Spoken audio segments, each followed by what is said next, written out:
someone sent me your link and I was like, ooh, this is the shortcut that I need. Because although I had the administration degree, I didn't have a lot of time. So, you either have time or money, or sometimes you have them both. But, I didn't have the time, so I had the money. So I said, okay, well, let me put in a message to him and see if I'm talking about you. This is me thinking to myself, like, okay, so let me hit him up and see how he can help me, if he sounds legit. And so I had that conversation with you on the outside of my account. I was outside talking to you and I was outside of my accountant's office. And so I said, okay, I think I'm gonna do this. I'm gonna go ahead and get the blueprint because that'll help me get a jump start on everything that I'm trying to do. And so I think that I hit you because it was on Instagram. It was this platform. It was Instagram. It was in the afternoon. It probably about 3 o'clock in the afternoon. I sent you a message on Instagram and you sent back your phone number. Well, you actually had answered the phone. And so that's when I was like, okay, good.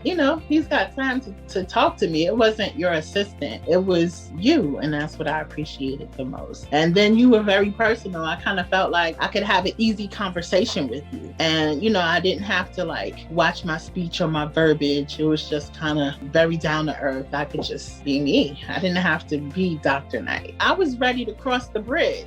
That's what I was doing. I couldn't even think of there was no room for any type of negative self-talk or, anything like that. It was just like, okay, so this is what I have to do. I didn't realize the animal was as big as it was until I actually got the application. And you're thinking oh, okay, so it's just a 1.5-page application. That 1.5-page application was an 89-page document when it was all said and done. So it's not just about filling out, this, that, and the third. It was about just researching, being able to design the school, and being able to use your book as a resource to answer a lot of those questions. Unfortunately, because it was natural hair care, I had to take from the curriculums that you had, the cosmetology, the barbering, manicure, and aesthetics. I had to take from those to create the natural hair curriculum. But because I have manicure, aesthetics, and teachers training, all of those came along with it. So it was really good. That was the diagram of the salon, the type of stuff that needs to be in the kit, the lesson plans, the documents saying that the electrician was approved, and the documents saying that the plumbing was approved, and so all of those documents comprised the 89-page document. I always thought that it was for somebody else to do. I didn't think that I could actually be the one to do it. That was the first thing. I didn't think that I could actually obtain it. Finally, I completed the package in January. Then she sent me over. She said she had me down for a February the 15th date, and when they finally gave me the inspection date. And so when they came in, I was a little nervous. So I saw them walk in. And so the inspector was actually someone that was a receptionist when we were working to get the natural hair. And so we actually served on the curriculum committee. So it was great to see her, the elevation that she had made within the Cosmetic Arts Board. And, she was likewise and all oh my gosh, Airaina, I can't believe you're actually opening up a school. She knew me fresh out of instructor school. So that made it a little easier. And because before COVID, I would go to every state board meeting, I knew the other inspector. I didn't have any conversation outside of, just kind of quick, hi, how you doing?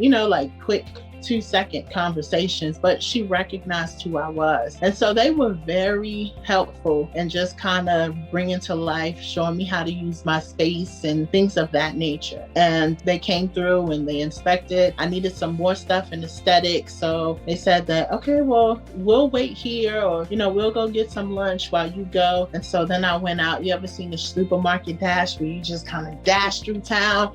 And I had to go and try to find things that went in the aesthetics kit. And then I came back and they checked it off and they checked it off, and, measured it out. They were very, very, very helpful. And so it was so funny because I listened to one of your talks when you were like, oh, they're not going to be mean. They're going to be very nice this first time. And I'm like, yep, that's exactly what they were. They were very nice that time. And so they came, they wrote up the A, and I'm just like, oh my gosh, they're giving me an A? Hey, yes. Oh my God. So it's a lot of responsibility, but it's also rewarding. So now I just have to do what I was called to do. I cried the other day because it was Teachers Appreciation. And I came into my office. I wasn't expecting it. And there was a bag and it just says, thank you. You are changing changing the lives of others. And it just made me cry because I'm living my wildest dreams. It's about helping people get to the next level and be on their way to making a 6-figure income is what I tell them. That's the goal. Don't stop until you get there. Get those 6 figures because it's out there. And it's not about just price gouging or being greedy. It's about providing service and getting education. Pay for your education. Move forward and add to your body of knowledge. Build your briefcase, and you'll be able to name your price. Thank you, Chin, and I appreciate you. I thank God for you. And I thank God for me because, I was a mess, and if God could straighten me out and put me, he has a plan for us, right? I didn't know what God was doing, but it's like he had people that were always around, and those people were always pointing, the right direction, pointing it out. And so that's kind of how it went for me.